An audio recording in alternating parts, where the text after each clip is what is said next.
नमस्कार. सत्य सूर्य न्यूज जनतेचा निर्भीड आवाज मध्ये आपले स्वागत आहे.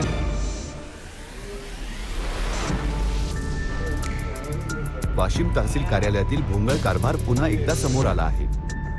साधा अर्ज देण्यासाठी नागरिकांना तासनतास तहसील कार्यालयात थांबावे लागत असल्याचे धक्कादायक चित्र पाहायला मिळाले.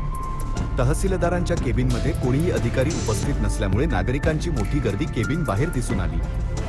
तहसील कार्यालयातील आवक जावक विभागात बसलेले कर्मचारी देखील अर्ज स्वीकारण्यास टाळाटाळ करत असल्याचे नागरिकांचे म्हणणे आहे. विशेष म्हणजे माहिती अधिकार कायद्याअंतर्गत अर्ज देण्यासाठी आलेल्या नागरिकांनाही अडथळ्यांना सामोरे जावे लागत आहे.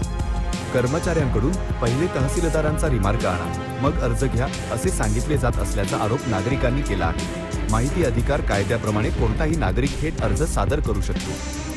मात्र अशा प्रकारची अट घालणे म्हणजे माहिती अधिकार कायद्याचा अवमान असल्याची प्रतिक्रिया नागरिकांकडून व्यक्त केली जात आहे. दरम्यान तहसील कार्यालयात तहसीलदार, निवासी नायब तहसीलदार, महसूल नायब तहसीलदार तसेच निवडणूक नायब तहसीलदार हे अधिकारीही गैरहजर असल्याचे दिसून आले.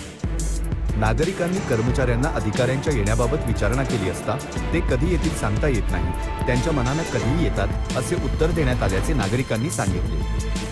साधा अर्ज देण्यासाठी नागरिकांना असा त्रास सहन करावा लागत असल्यामुळे तहसील प्रशासनाच्या कामकाजावर प्रश्नचिन्ह निर्माण झाले आहे.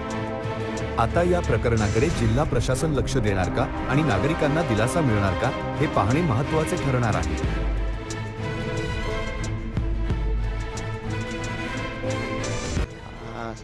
दादा सर्वप्रथम तुमचं नाव सांगा. माझं नाव देवीदास कापोती कालापाड, राहणार वाशिम.